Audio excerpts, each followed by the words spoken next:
বুড়ো ফসলের অফুরন্ত ভাণ্ডার হিসেবে পরিচিত কিশোরগঞ্জ জেলা। একসময় এই জেলার হাওড় অঞ্চলে বোরো ধান কাটার মৌসুমে স্থানীয় ও দেশের বিভিন্ন অঞ্চল থেকে লাখো কৃষক শ্রমিকের আগমন ঘটত। কিন্তু সাম্প্রতিক বছরগুলোতে ধান কাটার মৌসুমেও শ্রমিক সংকট ক্রমেই প্রকট হচ্ছে।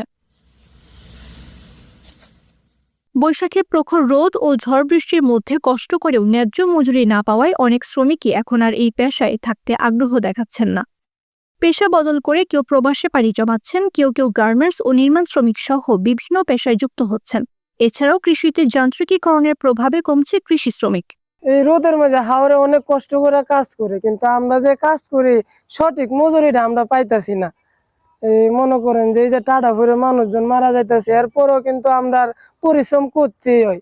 যদি আমরা পরিশ্রম না করি আমরা সংসারের দিকে মনে করেন চলে না। সারাদিন কাজ করে 600-700 টাকা রোজ নেই বাড়িতে, এতে মনে করেন যে এক ব্যাগ বাজারও কিনতে পারি না, টাকা পয়সা শেষ হয়ে যায়। হাওরে অনেক গরম, অনেক অনেক অনেক হয়ে গেছে, কাজ কাম নাই, টাকাও কম। এখন বাড়ি যাইতে চিন্তা ভাবনা করতেছি, তখন বাড়িতে কি করবো। বৈশাখে কাম লাগলে 1000 টাকা 800 টাকা রোজ থাকতো, এখন মিশিং হওয়ার কারণে 600 টাকার উপরে উঠেই না রোজ। আমরা কাজ করি, আমরা শ্রমিক, আমরা কোনো দিবস নাই, এটাই আমরা পরিচয়।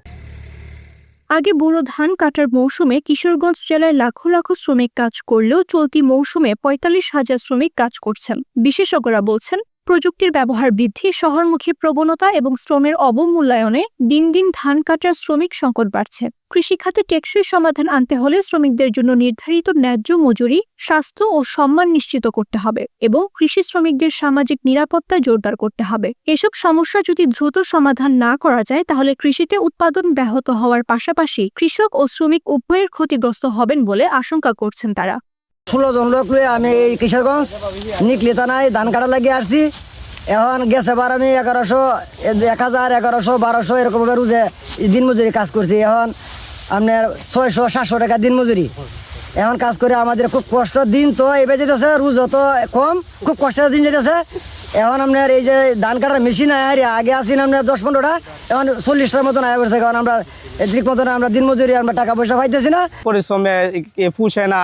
সবাই যাইতেছে ঢাকা গিয়ে হোটেলে ব্যবসা করে, কেউ গার্মেন্টসে ব্যবসা করে, কেউ ইট কলাই যায়, ইট বাটায় যায়, এরকম অনেকেই মানুষ যেতে, শ্রমিক অনেক কম। প্রচণ্ড রোদ গরম দেখা যাচ্ছে।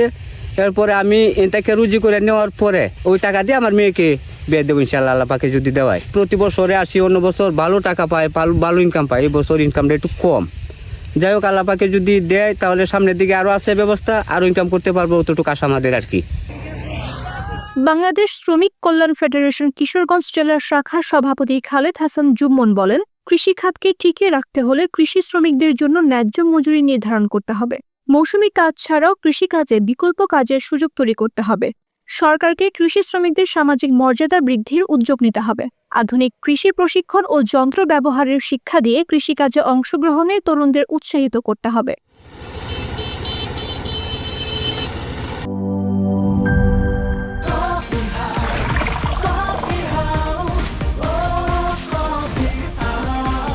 কফি হাউস, প্রতি চুমুকে আড্ডা জমে।